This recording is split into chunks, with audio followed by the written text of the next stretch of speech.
And welcome everyone. Welcome to the safe space between us. I'm your host Kieran, and we've got a lovely guest, Christine. Christine, hello. How are you? Thank you for coming on. Thank you for having me. I'm great. I'm great. I'm honored to be here and honored that you asked me to be part. So thank you. Thank you, and you'll understand why I'm very grateful, Christine. As we get talking, so tonight it's not about me or a safe space between us. It's about Christine and her story. So, Christine, before we get to your story, just tell us a little bit about yourself, like obviously where you're from, and and what you do.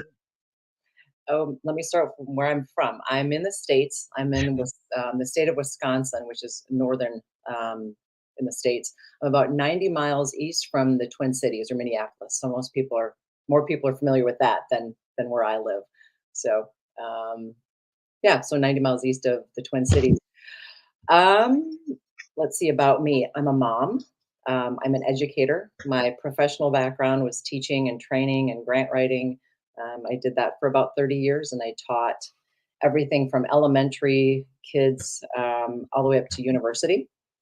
Um, and in conjunction with that, so that was my profession. That's what I went to university for. My passion for 30 some odd years was teaching fitness classes, um, aerobics, Lovely. aerobics back in the day. And, um, Teach me some soon. yeah, yeah, I haven't done aerobics for a long time. And then I got into spinning. I taught spinning for a long time, and then I got into yoga. Um, and then I was introduced to this amazing thing called TRE, which I think we'll probably get into at some point. But so what I do right now, I'm not in the professional classroom and I'm not in the gym teaching exercise classes anymore. What I do is I work with people one-on-one and I teach them this body-based tool called TRE. I also teach groups TRE and I use it as an employee wellness program. I help people regulate their nervous system, basically get unstuck with body-based practices. And I'm also a global trainer. I teach people how to teach other people TRE. And I'm launching a women's wellness program coming up. I'm so excited. Lovely. Oh, I want to know more about that. So, obviously, ladies and gents, Christine is an author and she has written an amazing book. Can you see it? And Awesome. it's called Heal Your Shit, Find Your Own Happy. And we have started reading it, and I think a lot of women and men out there will find this very interesting. And there's a lot of stuff will might hit people, but also if you get reading, you see how amazing Christine is to come out of certain things and stuff like that. So, Christine, let's start. Let's talk about your story. Obviously, we advocate for mental health and everything, and a safe space to tell your story. So this is your chance with no judgment. So talk to us from the beginning, like when it all started for you, like with mental health and going through a tough period. Yeah. Honestly, Key, I don't remember a time. I look back to when I was younger. I don't remember a time. Well, let me rephrase that. There were very few times in my life when I was young that I actually felt good.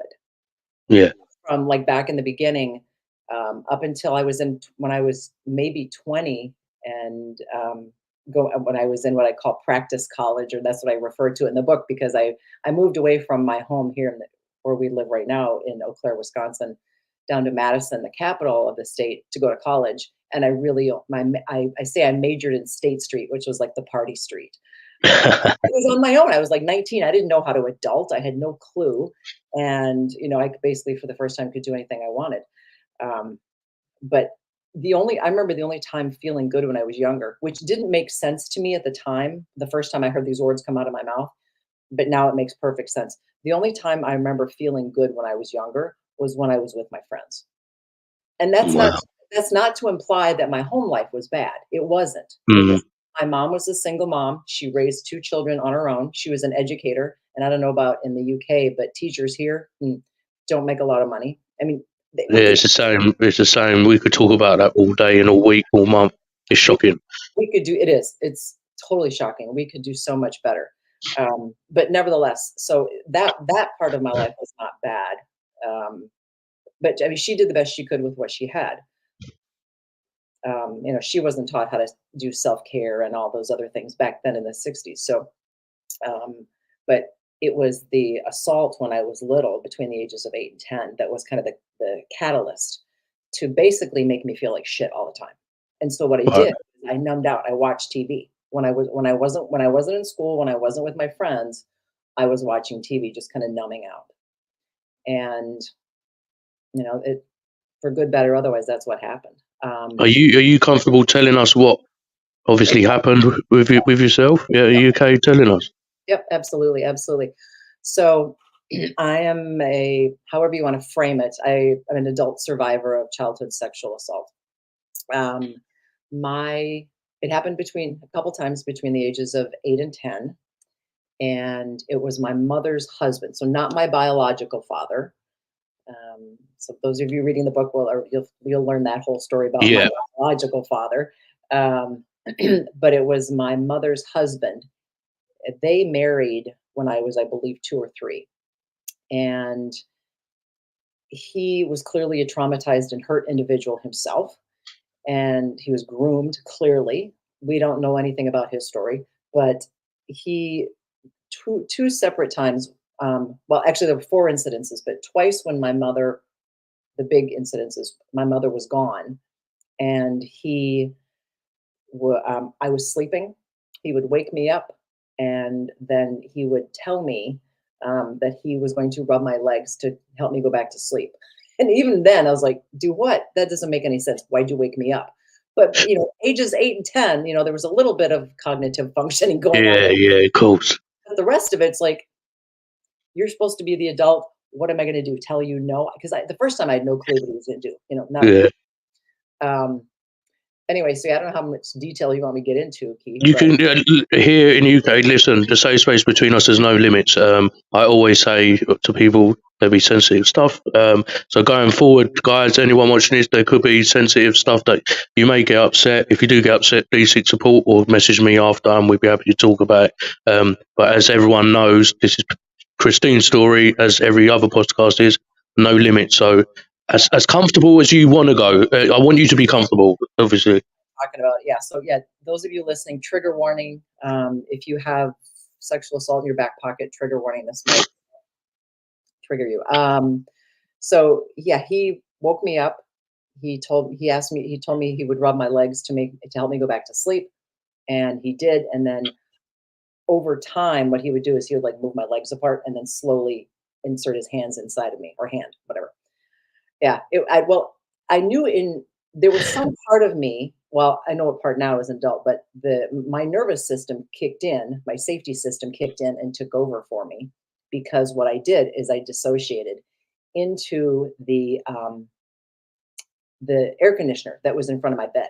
So I was either pretending that I was asleep, or I was dissociating into the noise and the visual of the air conditioner, because I was afraid, even at that time, that if I did something to make him stop, I didn't know what would happen because it was so foreign to me. Yeah, of Uh, course. he did it a second time. That time I was in a different room in the house. Knew or at least I thought I knew what he was going to do. And so once he did the exact same thing, woke me up. Oh, let's get you back to sleep. Whatever. He rubbed the back of my legs. And once he started to try to move them apart, I knew what he was going to do. So I remember clenching, but he wasn't having it. He was like, even though, because I wanted him to think I was asleep because I didn't know what he was going to do. Right. Mhm. Anyway, it happened again. This time there was no air conditioner for me to dissociate or check out into. It was a space heater. So to this day, white noise is my friend. I sleep Bless with them. white noise on all the time. And then he did a couple other creepy predator sexual icky things. Like one time, when I was little, he, again, alone in the house, my mother wasn't there. My mother had no clue any of this was going on. He threw me over. So like he had my legs, and he picked me up by the ankles, put my legs over his shoulders, kind of like when you carry a kid backpack. Yeah, yeah, yeah, yeah. Me on his back, he had me on his front. Oh my god. That was creepy.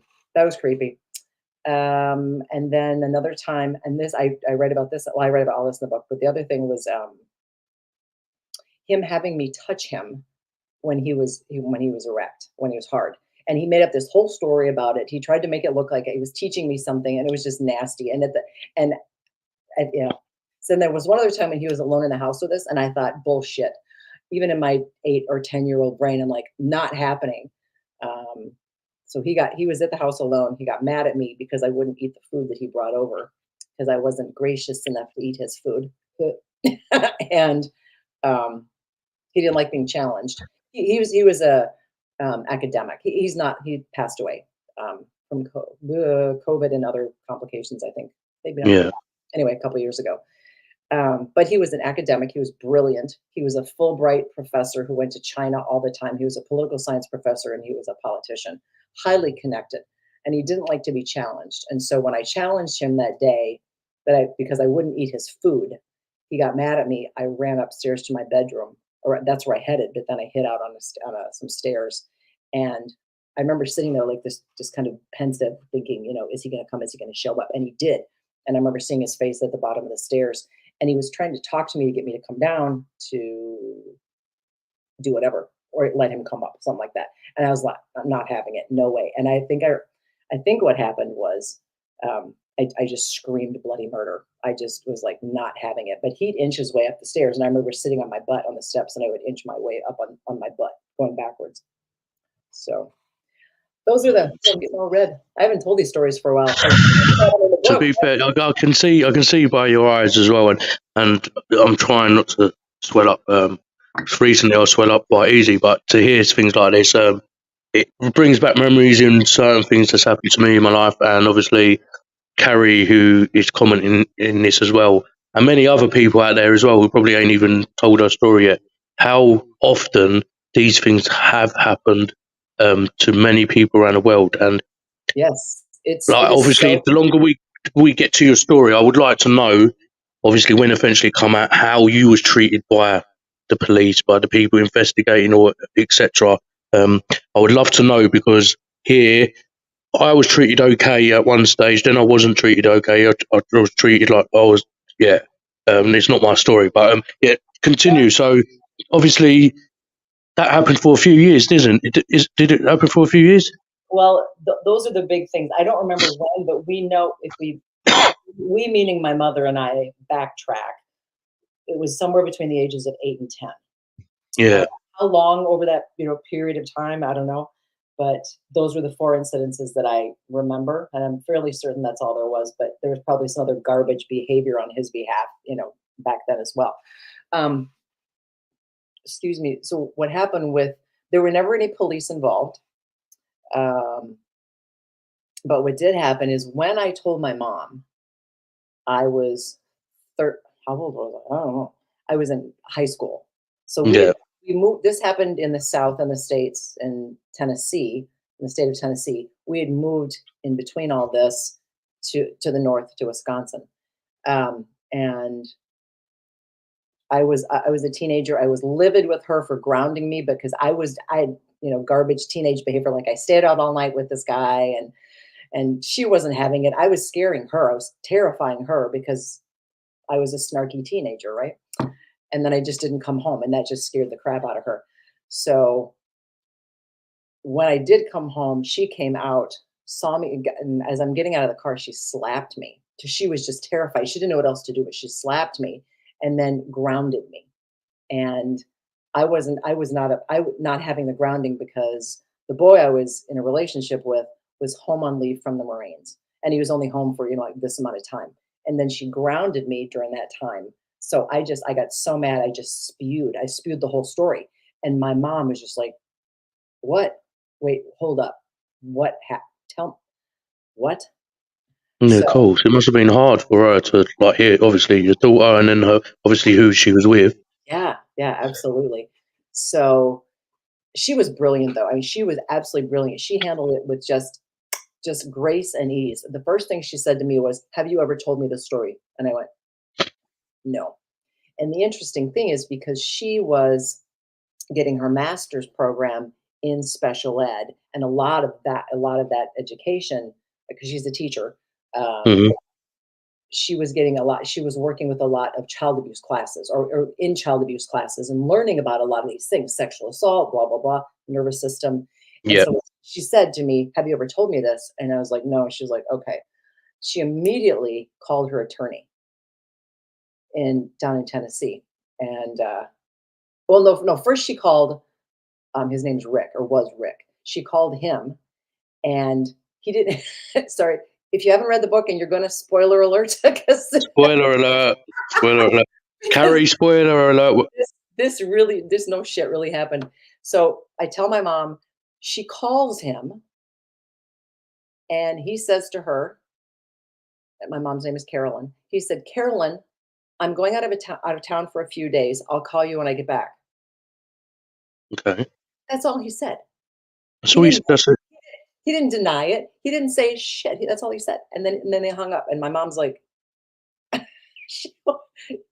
"You got to be kidding me." Anyway, then she went into problem solving mode. She called an attorney, blah blah blah. But because I was a minor, my mom had, so we did do a lawsuit. And because I was, sorry, we got thunder going on. Wow, it's thundering. Can you hear that? Yeah, Yeah, that's thunder. Yeah, we need the rain desperately. go on. So Keep it there. Keep the rain there, please.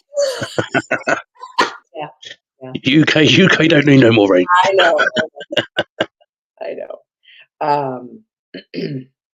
So she called the attorney. We started a lawsuit, but because I was a minor, it had to be in my mom's name. Yeah. So it went on for a couple of years, and ultimately the worst thing that came out of it, the good thing that came out of it was that. So let me back up. The initial judge that saw the suit threw it out. He's like, "Nope, no," because, and my last name was different back then. When I was old enough to take my birth name back, which is not, and I took my birth name back. At the time, it was Wilson. So the judge saw Wilson versus Wilson, and I was a minor, and the judge said, "Nope, not happening." Threw the case out. Because in the state of Tennessee at that time, which would have been 1980 something something something, a minor was not. Don't lie, Christine. You look like you was born in 1990s. Oh, I love you.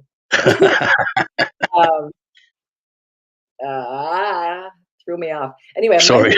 Sorry. a minor was not allowed to sue their parents in the state of Tennessee back then. Now, I don't know if that's changed, but that was the crappy part, because that derailed the case. But then what happened is we appealed it. It went to a different state, to a sixth, this is always a tongue twister, Sixth Circuit Court.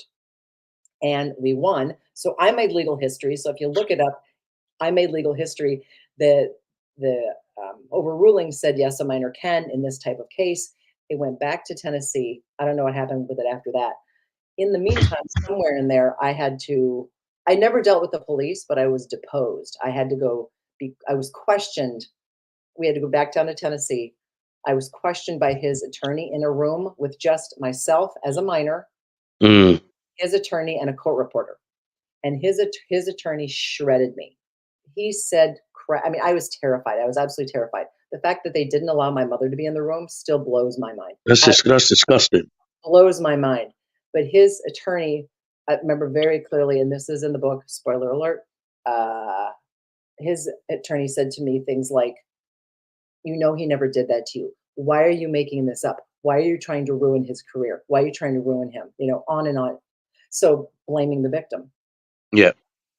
So still happens. It does still happen, everyone. I'm just putting it out there. That's happening still now. Oh, I know. Believe me, I know. I work with a lot in my private practice. Yeah. People with sexual assault. I do. And then ultimately the case was dropped at the end, when I turned 18, when I turned 21, I don't remember which it was. Whenever it was legal for me to then take it on as my own case, we dropped it because the money that had been spent on it was just crazy. And again, this is in the book, but had we gone to court, there could have been, the outcomes would have not been good. Yeah. And they would have further trashed is a bad word, further caused harm to our family. And our family at that time, I mean my brother and my mother and I, because my brother was his biological son. Oh, wow. Yeah, and the three of us were very tight, very. And Yeah, so it was a good thing that it never went any farther, because literally the two positive or potential outcomes, and I write about this in the book, would have caused more harm to our family. Hmm. So obviously you've gone through all those years. What was the relationship like? Obviously, I'm guessing he's out of, well, not that will never be out of your life. So I apologise for my wording. Um, what happened to him? What was your mum like? Was your mum okay, first of all, as well? Obviously, you've gone through that stuff, and your mum, obviously, her partner and has abused her child. That must have been massively hurtful for her. And she must have went through so much too. She did she feel guilty at times? I'm guessing she might have felt guilt, um, bringing that man in the house and stuff. And obviously, she can't blame herself. Many mums or dads out there, whatever, vice versa, have a lot of guilt because they say, "Oh, well, I could have prevented that and stuff." But how was that all your way going up to? Obviously, he's passed away now, but how has it been? It was an interesting dynamic in the family. I always knew she believed me. That was my saving grace, because I cannot Yeah, tell you the number of clients and just people I know in my world, friends, colleagues, clients, that when they were brave enough to share their story with an adult, if they were a young child, the adult negated it. Like, that same thing that the attorney did to me. And that is, and or can be, even more devastating, to share your story and then have someone tell you that never happened. yeah, Or, I've had it. I've had it. yep, Disgusting. yep. And all the other things that people say, because they can't handle it. That type of information is too Too, overwhelming. yeah, People don't want to believe it, and that's people don't want to believe it happens. And I, yeah, like this study that, I don't know if you guys talk about the ACEs study. I know I mentioned that in the book, and I don't know currently if the ACEs study, Adverse Childhood Experiences, is global, but I know it was pioneered in the States. And the latest statistics about sexual assault, childhood sexual assault, is 1 in 6 women, 1 in 6 kids, and I put that in the book. Now the thing with that is that's only the people who tell. yeah. Imagine the amount of people who haven't told, and it's probably more than that figure. Much triple that figure. Absolutely, absolutely, absolutely. So It's yeah, just really scary. It's really, really scary. And it, I apologise if I swell up, but it's just, sorry, it just really hits me because obviously you've been through it. I know what I've been through. I know what other listeners have been through, and many people out there who haven't been able to tell their story. I just can't, or I can imagine what they're going through. But when they eventually speak, or what stops them speaking, is because I'm not going to say sorry, Mama French. The scumbags out there in the world who work in the system of police force, the scumbags out there who just don't want to believe the truth, make that person feel dirty and shameful for many years. yes, And then I've heard stories of people committing suicide after us coming out of saying what happened to them because society has bullied them into feeling they made it up. right, right. And so, if anyone listening there, I know Christine feels the same. You're not alone. Trust me. Please do speak up. People shouldn't be getting away with it. Um, Yeah, but yeah, it's so Christine. So obviously, you've gone. You've gone. I think you're 18, 21 now. We've got two. And what was it? What was it like till he's passed away? What obviously was he roaming the street as normal? Did ever deny it? What happened? oh, so some really kind of I call trippy things happen. He Well, the one thing that was really made living in our house with my mother, my brother, and I very uncomfortable is that he clearly could not deal with his own shame and guilt. So he tried, and I really think, how people can convince themselves something, right? And Yeah, I think he convinced himself because it was so awful that he didn't do it. So when the story came out, he literally tried to tell my brother that he did tell my brother it didn't happen, but he tried to rope my 5.5 years younger than me little brother. He roped him into talking to me about it to tell me that it didn't happen. to try and brainwash you and make you question. What's my Yes, mind? yeah, Because exactly. obviously, I know what at the beginning you turned around and said, obviously, certain things as a child you can remember.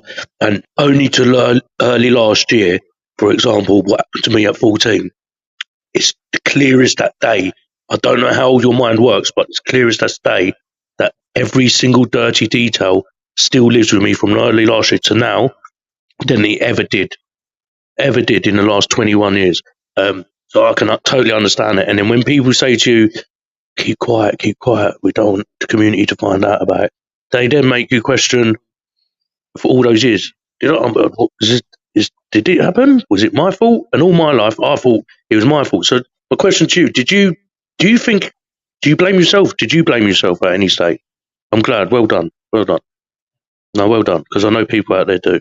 They do. A lot of people do. And our society comes at it with a framework of it is the victim's fault, or the person who, had this horrific thing happen to them, that it's their fault because their skirt was too short, or they were sending messages, or blah, blah, blah, whatever.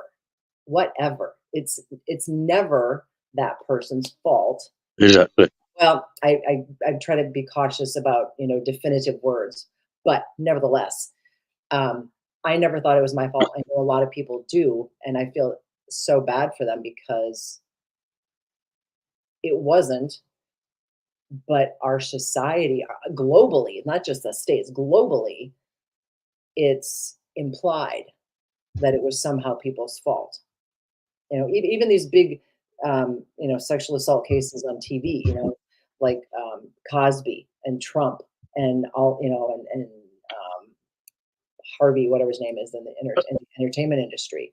Epstein, and you got Epstein, you got Prince Andrew, and all that.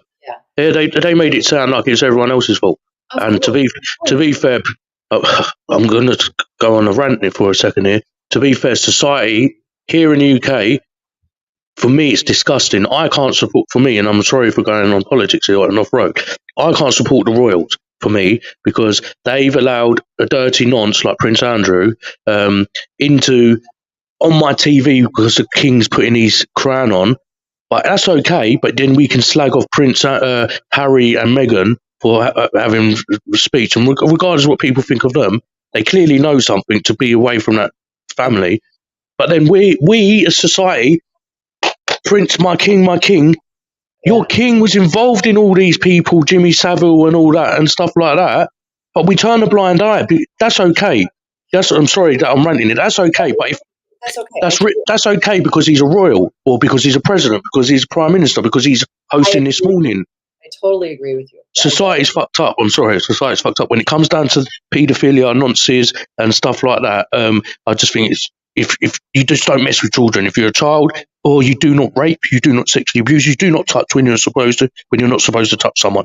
Simple as. And whoever you are, family. If you support in a family or a person who has done that, to me, you're as bad as those nonsense. That's my opinion, and I apologise to anyone watching this thinks that they're a royalist. To me, come and talk to me privately, because to me, I can educate you why I think this, because you're accepting that family, allowing that paedophilia to wear the robes, to be on our TV.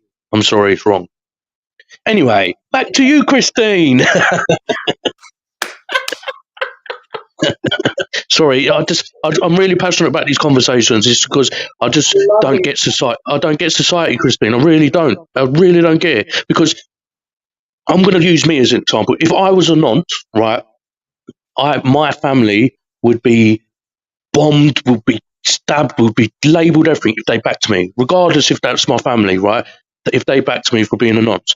Everyone around my society would have, Kieran's a nonce, his family's backing him, disgusting. I would have no one. But because certain celebrities, certain people with bigger names, bigger status than me and you and stuff, society turns a blind eye. I don't understand it. I do not understand it. Privilege. Yeah, but it's still, why can't people realise, I'm sorry, I can't support that. We all have kids. Majority of us has kids, or working kids, or we see kids on a daily basis. You're showing those kids, depending on who you are, it's okay.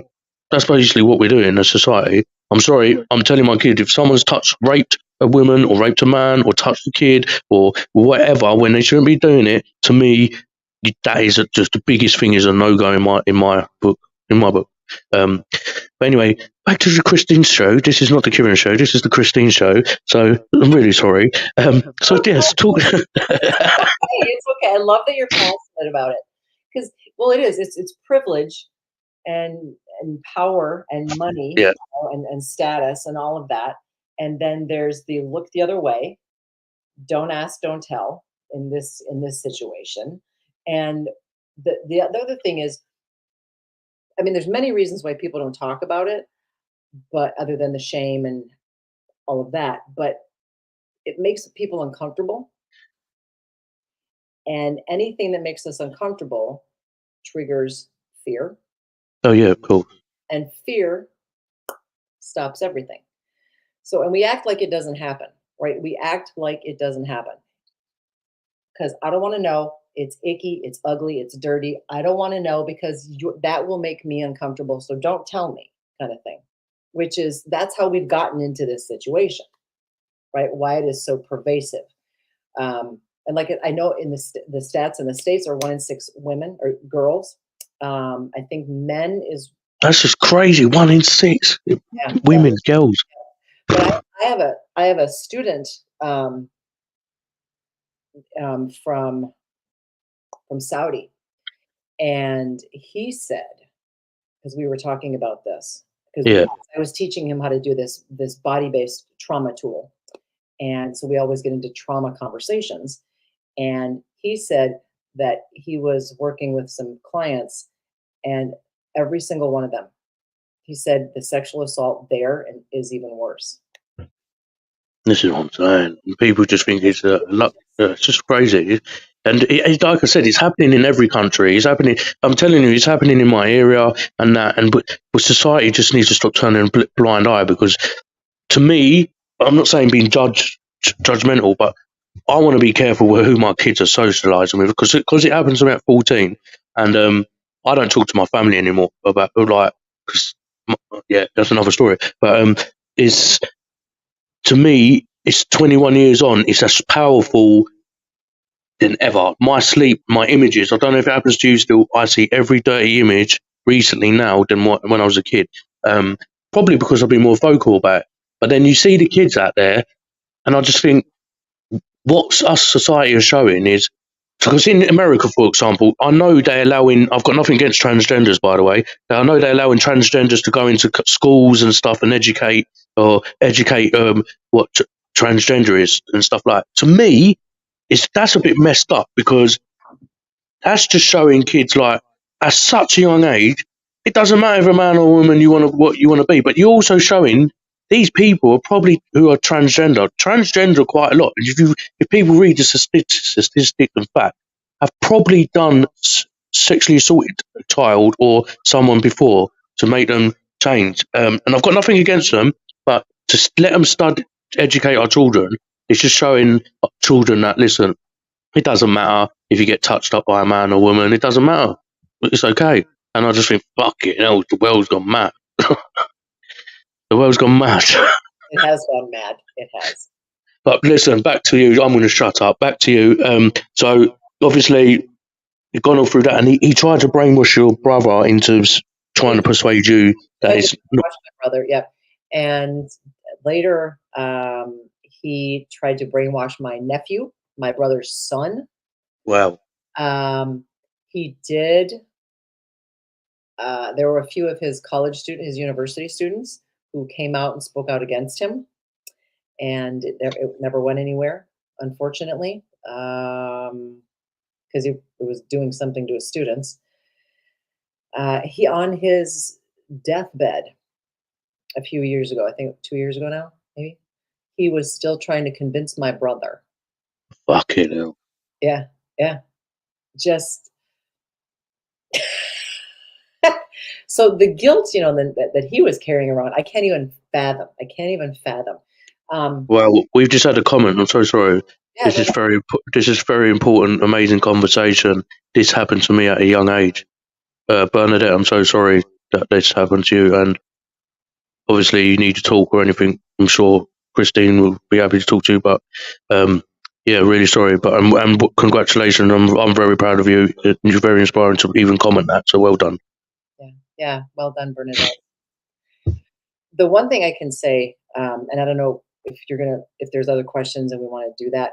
The one thing I will say, and this is really what the book is about, is that the saving grace for me that made me feel okay or feel better instead of feeling like shit all the time was when I discovered exercise when in practice college. And then from there, I just went on and on and on. So the current data and research in the trauma field and best practices is that yes, talk therapy, get it out, share if with someone that you feel comfortable with and that can hold space for you, lovingly, gently, and genuinely. But we also need to, all of us, need to have body-based practices that help um, get the trauma out and Yeah. to regulate our nervous system. Because a lot of us, not all of us, but a lot of us who have that in our background, our nervous system defaults to fight or flight instead of rest and digest. And Wow. our Yeah. nervous our nervous system is supposed to go in and out of these emotional states, back and forth between fight or flight, rest and digest, freeze, flood, and dissociate. But a lot of us that have this in our background default to fight or flight. So we're always we're always on guard. We're always looking around subconsciously for cues of safety in our environment because we're at any given moment we were like, I'm out, I'm on the run, I'm gonna fight, whatever. And that's exhausting to live like that. That holy shit, that's exhausting to live like that.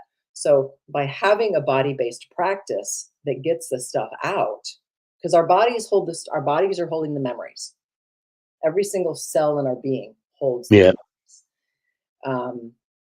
I would love to work with you about off screen, or talk to you about certain things because my dear endearment Carrie here on commenting, she said something to me today, and Patricia, a lovely lady, and they're right, and I had to admit it. It's like I'm always on flight or fright, always putting up like ready, Yeah, and I need, yeah, I think me personally, I need because it affects me at night time more than anything oh recently. yeah. So when you're in a constant state of fight or flight, sleep is a hard thing. Eating is a hard thing. We react. We don't respond. Like that's that startle response and that trigger. Things can set us off. We get angry. Um, what I have noticed about myself within the last 8 years is by doing this, the one particular, and I talk about it in the book, the body-based practice that I practice and I teach to people, and then I teach other people how to teach it.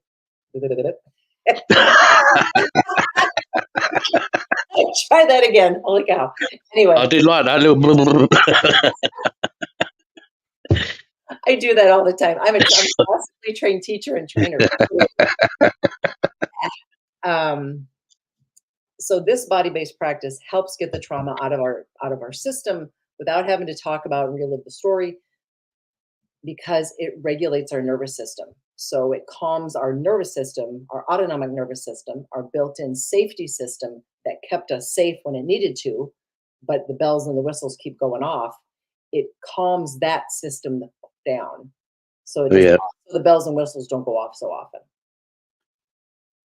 yeah. Someone just said you were so right. I used to live in a constant state of alert, but I've done body practice and teach myself. Patricia, well done, Patricia. Hey, yeah. Another lovely lady. And that's what I'm saying. It's just, firstly, I am super proud of you. Like just talking to you, and obviously your book as well. And we'll talk a bit more about your book.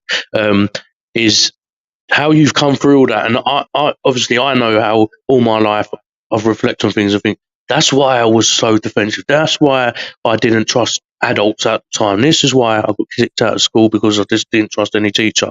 Blah blah blah blah. And it took me so long to do what I'm doing now. But you talking to you prior to this and weeks ago when we met, I think you're an inspiring, beautiful, lovely lady. So you should be very proud of yourself. Very proud of yourself. And obviously, I know you have children now. Obviously, that's what I want to ask. Before we talk about your book and stuff, how have your children taken it? Like to know your story. Uh, So obviously, with the book, they know the book's out there. Have they? yeah, Yeah. yeah, Yeah, they know the process. Well, they know he did it. They lovingly, I think, refer to him as a piece of shit. But um, this is one of the reasons I wrote the book. Is what I have learned in the last 8 years working in the trauma and mental health field. Even though I'm not a professionally trained mental health person, but I've worked in the field for the last 8 years. What I learned is that, and again, this is one of the reasons I wrote the book, is that because of what happened to me when I was a child, and because the assault hijacked my nervous system, meaning it put me into default mode Yeah. all the time, even though I didn't know it, I just thought there was something wrong with me. Um, or something I didn't like, I couldn't understand. It was like that deep itch you can't scratch. You're like, what is it? There's something I just can't. What is it? But what happened was, in the last 8 years, when I got introduced to this body-based practice and I started processing the trauma out of my system, I was a much more calm mom. So prior to that, I was always in high alert, and I was probably not. I mean, I'm not going to throw myself under the bus too much because we're all human. We all make mistakes. We all. Yeah. There's no, like the parenting contract at the very small print to be like, had you known now, that you have to do blah blah blah, and all this shit's going to happen. You might not have done the parenting thing, but they picked up on my stuff, right? I was anxious. I was overreactive at times. I yelled when it wasn't necessary, but I was overloaded. My system was overloaded and I couldn't handle it that much. And so I would either melt down, I would scream, I would slam doors, I would, not be my best self. Or as in the back of the book, there's what I refer to as I was having mental Medusa mommy meltdowns. Yeah, I love that though. I do love that. I do love that bit. Partly because of the hair, partly because I'm Greek, but anyway. So, but they could sense my, even though I didn't know what it was, they were picking up on it. Yeah. And so now, given I have this new tool in my toolbox, and I'm religious about it, I feel like I'm a much better mom because I got some of that crap out of my body. Plus, I understand a lot more, and that's another reason I wrote the book, is because we are not, unless you're a mental health provider or you're a neurosurgeon or other people in the field, we don't know as lay people how mental health, how the brain works, how trauma works, how stress works. We don't understand all that stuff. And so I talk about a lot of that in the book as an educator because I think it's valuable information. I didn't know this stuff until a few years ago. And once we have an understanding about how the brain works, how trauma affects us, how the stress response works, and that what happened to us has us think, act, feel, and behave in a certain way through no fault of our own. It's because our nervous system is always going, danger, danger, Will Robinson. It's always, right? Or like a dialect or whatever. But once we have a solid understanding about how that works, it can give us grace with ourselves. Yeah. And that's the beautiful thing, because a lot of us that have this in our back pocket, we don't like ourselves a lot because we do things or we think things or we say things. We're like, well, that was really shitty. Why did I? And then we shame ourselves and we blame ourselves because we do this, and like we overreact in a situation when it wasn't warranted. Or No, I do love that, and I love how you've realised, obviously, at the start of being a mother and that the way things was, like kids felt it and off, but obviously now that's helped you become a better mother. And obviously, I hope you are proud of yourself, because the bits I've read in the book so far, and we've gotten people asking about the book, which we would talk about now, is what I've read so far. And talking to you a few times in person, like over video, and also messaging, I just think you're a great person. So you should be very, very proud of yourself. thank you. But now we'll round about your book. So obviously, how is the book going? Obviously, I know you had an event the other day. Please feel free to talk about that. And then we get to the questions, and I can tell people where they can find your book. Those who I know I will pass you. I have a few of these books with me. Yeah, I think I've got 5 left. I had 10. I had 10. I've got 5 left. So whoever wants them, we do a competition or something, and I can donate them to you. Fantastic. Oh my God, that's fantastic. The book is going well. We are in, I've never written a book before, so this is a whole new world. I mean, I've been an Mm. academic forever, but I've never written. So this is a whole new world for me. It's going well. The book launch that we had last week, I had, excuse me, about 40 some people show up, which in our area is really good. It was, we didn't put it out all over the world, but I kind of expected like 20 people to show up, and we had 40 some show up. From in my entire life, I had people show up from high school, from my job in high school, from when I went to and worked at university. Colleagues from there drove, 30 minutes or long or more to get here. Family drove in, clients, students, friends. It was literally, I almost started crying. I could not believe the faces that showed up. It was so beautiful. It was so, But people showed up for you. That's what I'm saying. The story must hit people when they turn up for you, Christine. So, yeah, it like, was so seriously. fun. Thank you. It was so fun. And I'm a big food geek, so we had 2 tables, one with a whole bunch of Greek food, which people polished off. It was all good. I'll bet. I would that be me? And then I brought books that I had hard copies of, and my publisher brought some, and they sold out. We've got it at a local store right now. They sold out today. So when's it got released? When did it official release date? Sometime last month. I don't even know what. Here's the interesting thing. So I've actually had the book before it released, haven't I? Yes, you did. Yes, yes. In your faces, members. I've had this book sitting with me before it went on sale. Just like to say that. Just like to say that. Yes, you did. Yes, you did. You'll also, because it was a first run, you may notice some inconsistencies in there, like some things we didn't catch in edits. So Yeah. the new run will have caught those. So yeah, Oh, I'm not happy. No, whoa. I'm not happy now. And now I've got the old one. You're telling me I've got the old one? There's a new one? Whoa. 2.0. No, I'm joking. But anyway, I think it's going well. I sell it from my website, which goes directly to my publisher's website, and locally, or at least in the States, she'll ship it out. It's on Amazon. We'll put the links out there, people. I'll get the links. This video obviously stays out there, and I'll attach the links to the comments and that where you can find the book. Yep, and it will in the future. It will be on there. Another. I don't know if you have Barnes and Noble there. We'll have Barnes. It'll be on that. It'll be on Walmart.com and a couple other retailers.com. We're going to be doing the ebook. I think she's working on. I'm not exactly sure how that works, but in the future we'll be doing the Audible or the. Yeah, that's the big thing there. And we're talking about this book again, people. Talking about this book. But what's your plans next? So, obviously, you've told your story. If this goes well, are you going to write again? Yeah, there's probably 2 more books coming. Lovely. So I've actually been asked. I'm going to tell, and we can talk later or another day.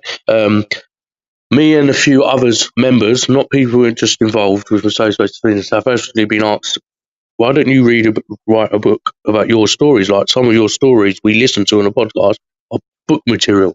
And that's where I think I want to go. I think I want to be like you. You've inspired, and I'm not just saying this, you've inspired me to want to read a book.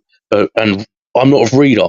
I'm really not a reader. You've inspired me to read a book and also write a book. To be fair, my writing book would probably start with "Yo, bruv, I'm from London," blah blah blah. But you know what? That's fantastic. I don't know if this book is there or popular there. It's hugely popular here. You Are a Badass. Oh, that's I could call mine that. It's a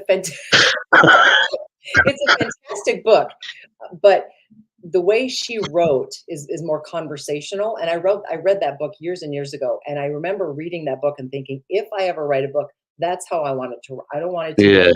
I don't want it to be highbrow or techie, or I want it to be a conversation. Like I'm To talking. be fair, like in your book, there is some laugh bits. Like it's like a conversation because it's like I'll read it and it looks like you're talking to me. So Yes, that's why an audio would be amazing because reading it, of like the first few chapters and stuff, it feels like you're here reading it to me, telling me your story. That's how I've taken it. So congratulations on that because that has actually come out to me who ain't a reader. yeah. So Thank you. That's nice to hear. That's nice to hear. Well, it's not a nice topic, right? And when I mean, years ago when I was curious about learning, I mean, like kind of diving into my own personal story, my mom gave me a book called Miss America by Day, and I referenced this book in my book. At that time, that was one of the only books out there about sexual assault, a survivor telling their story, and I was blown away. And actually, mm, I reached out to her, and I talked to her a little bit. But um, our stories are important. They're huge. The minute we share our story, whether it's verbal or it's written, that is power because it is giving those it is giving it a place to go. yeah, Because I agree. holding it in can wreak havoc with us. Just fucking wreak havoc with Of people. course, And that's where and we that's what get the trauma drama, the PTSD personality, the mental Medusa mommy, all of that. That's But you're right. You're totally right though, because obviously I know for a fact you're just you being here today. Someone listening, or someone tomorrow, or someone next week, clicking on this video, thinking, "Oh, what's this about?" Click it and listening, and then you go, "Phew, I've lived with this for 30 years, and I've been told." And you're going to inspire someone out there to tell their story, even if it's just one. You basically going to help someone, and it's amazing that we have this platform, not just here the world, social media and stuff like that. The only good thing about that is we connected through your publisher and then through. And I'd just like to let the members know it was a nightmare just to even get to talk to Christine first. I had to go through her publisher. That's how popular she is. I had to go through her publisher first. Yeah, to have a meeting. It was a meeting. And then a meeting with Christine. This is what Oh my God. but no, it's something, and I think we kind of clicked really straight away. And I just think, again, I know I've said it, and I do deeply mean this to everyone who comes on this podcast inspires me in one way or form. And obviously, I can connect with similarities to your story, but also how you've come out of. I could sit here and say, I would love to read a book. You've actually done it. You've actually thought, fuck it, I'm going to go and do it, and you've done it. And by that, not just in America, around the world, you're going to inspire more than one person. So you should be very proud. I'm sure you're very proud. I'm sure your kids are very proud of you. And I'll just say, just keep going. And I can't wait for the next book. And well, let me finish this book first before we get to the next book. Well, I've got a few other things I need to do first too. Yeah. No, One of my big goals is I'm going to do a TED Talk. So, go on, talk to us a bit more about that. well, it's part of the book. It's part of the. I wrote part of the intro. Um, yeah. Well, stay tuned. Yeah, yeah, you can't give too much away. I'm staying tuned, staying tuned. I have to write the talk and then go through the application process, and it's a whole Yeah, of lot course. for a TED Talk. Yeah, it's a Cool. big But idea. before we move on to the questions, because there's a lot of comments, I just want to ask how you are in general, how your family, like children, how is life treating you right now? It's great right now. It's yeah, life is good. I still am kind of tingling and excited from the book.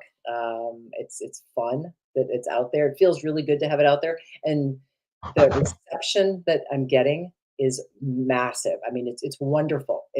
I think we all have that self doubt, that me, me, me, me, Yeah, me, of course you do. Yeah, yeah, we all have that. Um, so I think there was a small part of me that was like, you know, what if he, what if she, what if right? But with the response I'm getting from people is just it's so massively wonderful. I'm very proud, and I'm glad I did it. And actually, it was very therapeutic to write. So you said you were thinking about it. I highly recommend. just getting it out, getting stories out, writing them is huge. It's very therapeutic, very therapeutic. We just had a comment saying the same thing. That's weird. Writing it would be good therapy. That's literally. Um, so I just want to scroll. So I'm not. I'm listening. I'm scroll because on here I can't see who actually asked the question, but I'm on my phone. I can. So obviously there's a lot of comments, a lot of hearts. You got a lot of red hearts, purple hearts, pink Oh, hearts thanks, guys. going on. Thank you. Obviously Bernadette. Firstly, Bernadette, I'm so sorry that. So, but Bernadette, this happened like this year. I'm so sorry. Still dealing with court and police, not enough resources. I find. Bernadette, like, if you ever need to talk, I'm sure Christine will be happy to talk. I'm here, and I'll be happy to talk to you. And if you need anything from us, please do ask a question. I'm so sorry you went through that. We got see Patricia talking about nicking one of the books off me. Of course, you can have one. She said she's going to buy it anyway, but we can. The plan is, guys. I've mentioned it before, and me and Carrie have started it. But why we need to get more reviews on board with this book, where we read a couple of chapters and then talk about it, and then hopefully Christine can have an appearance and listen to the conversations and stuff. So we're gonna me and Carrie actually spoke about this last night, after the live podcast I done last night, and we are actually starting this next week properly. Carrie, thankfully I've got a secretary now and I can be full to my word. We've got people saying this is very important, amazing conversation. Someone said I'm locked in, listening. How are you? We've got a lot of likes. I think with this one, I'm guessing we've got viewers watching. I'm guessing people are just taking the story in a lot, really. Maybe it's a topic that you are not comfortable talking about yet, people. But listen, Christine's a role model, and yeah, and someone's just basically sent that heart. As soon as I said that, just put a heart. Um, and someone's just put to you, thanks for everything that you're doing.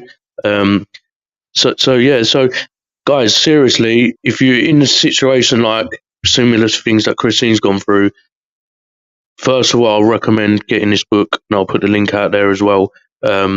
Secondly, please do contact Christine. Christine, you happy for me to put how people can work with you and get hold of you? Mm-hmm. Yep. So I would attach everything in that, and obviously there's here a safe space between us. But Key, let me put this out there really quick. The body-based tool that I'm talking about that has been, so you got to move your body, you got to exercise, you got to walk, you got to yoga, you got to do something. But in conjunction with that, you also have to try this thing called TRE, which is what I teach. So the URL, you can go to my website and I talk about it. It's called TRE, Tension and Trauma Release Exercise. It is brilliant. It's a body-based tool that gets the stuff out of our bodies. And that's what I teach. So I'm happy to teach it online. I have students and clients all over the world. I'm going to add the link now while you're talking. I'm adding the link. My website, and then in the menu, it's TRE. Did you email me all this link? I did not know, but I... No, but what's it again? My website is ChristineVarnavas.com. Yeah, I've got that. It's very easy. Yeah, go on, continue on why I'll add that. But so this body-based thing, what I do when I work with clients one-on-one is I teach them TRE, but then we also put together what I call I didn't create this, but it's a wellness recovery action plan. So, and part of that wellness recovery action plan is incorporating movement. We have to have movement because stress and tension and trauma keep us right here. Mm-hmm. And the movement brings us back to life. It helps us get unstuck. And exercise can do that. Yoga can help with that. And this TRE thing is just the bomb. So and to be fair, it sounds like I want to get involved in that. Yeah, I would be happy to run you through a session. I teach people how to do it. The beautiful thing is you can do it X number of times, and then you can turn it into your own personal practice to do it on your own. everybody needs to have this tool in their back pocket. Everybody Okay. needs. And then right now I work with, I teach mental health providers how to teach it to their clients. So they have the talk therapy, and then they have the Yeah. body-based practice that they can help. With that, is that something that we, obviously me and you nowhere near each other, we can do this over video? I work over, Is I work over Zoom daily. Yeah, cool. So is this just something that you could demonstrate? Not obviously not now. Say with me, and we an agreement outside of this is we could do it on a video or live session where we can show people how important it is. Would you be up for that? I would love to. I appreciate it. And what we do then, ladies and gents, we and Christine will sort out a date in Christine's schedule and our schedule, and sort that and I'll advertise it weeks in advance so you can schedule it, because as Christine said, it's an amazing tool to have in your back pocket. So it'd be something, and obviously if you find it interesting, you can also contact Christine and go, yeah, I want some of that, and get to work with Christine. But Christine, before we end, I always ask my guests to have the last message. I love how you laugh. I do love how I'm not funny. I'm not trying to be funny, Christine. I know. I love to laugh. You are too funny. Yes, you are. No, I'm not. I'm just trying. I don't mean to. I seriously don't mean to. We're getting people saying thank you so much, Christine, for being honest and telling us. Christine, obviously, you're getting a lot of thanks. But Christine, I just want to leave the last word to you. So, if there's someone out there, which there is, someone out there listening to this today or tomorrow or weeks down the line, months, and they're going through whatever tough time like you went through, or a tough time in general, and they're too scared to talk, what would your message be to them? It wasn't your fault. It gets better, but it doesn't get better by itself. You have to do something. You have to do something. You have to have an actionable plan to just decide you want to feel better, and then you have to do something about it. It's doable. If I can do this, anybody can do it, right? It's, and don't wait. I just turned 58 like 2 weeks ago. Liar. 28. Don't wait till you're 50 years old to start feeling. I mean, I felt great when I was exercising and teaching exercise for all those years, but that high and the feeling good from exercising didn't last, and it didn't. What it didn't do, it didn't get to the root of my shit. It didn't get to the lying, and this thing does. So move your body. You have to move your body, and yeah, there's ways. If you don't like exercise, I don't care. Do something else. Walk, hike, dance, skateboard. I don't care. Something to move your body. Seriously. That's where it begins. You have to have a body-based practice. And if you're telling somebody and it doesn't feel right to you, don't share. Not everybody's ready to hear your story. And not everybody should be entrusted with your story. It's an honor for you to tell your story. And I'll agree with that. If they're not the right person, shut it down. Just. So in other words, Christine is saying, I'm going to say it, Christine is saying, if they're not the right person, fuck them off, tell them to fuck off. And again, like, I want to echo what Christine just said. It should be an honour for someone to hear your story. And on that note, I want to say it has been a bloody honour to be able to talk to you, not just today, hear your story weeks ago, have books in my house of you, and being able to, for me, for the rest of my life, I reckon you're going to be a friend from overseas that I can communicate with. And I just want to say thank you for coming into my life and sharing your story. It's been a privilege. Absolutely. Yeah, it really has. And Christine, we will sort out a future date and advertise that properly. We've got another comment coming in. What else happened? Thank you both so much for today. You're welcome. And again, I have added Christine's website, and I will add it again onto the page. This podcast, I'll keep sharing out there. So guys, remember on Facebook and YouTube, Safe Space Between Us, it is there. It will stay there forever. But I'll keep sharing it to remind you. And it is a good watch. But on that note, I want to again say thank you so much, Christine. I hope everything works out well for you with the book and everything so much. And on that note, guys, again, Christine, thank you so much. I've been your host, Kieran, and this has been Safe Space Between Us. Our email's there, Christine's stuff is there, and I wish everyone a good day, good evening, and good afternoon. Thank you. Thank you, Christine. Thanks, T. I'm honored to be here. Thank you. Thank you.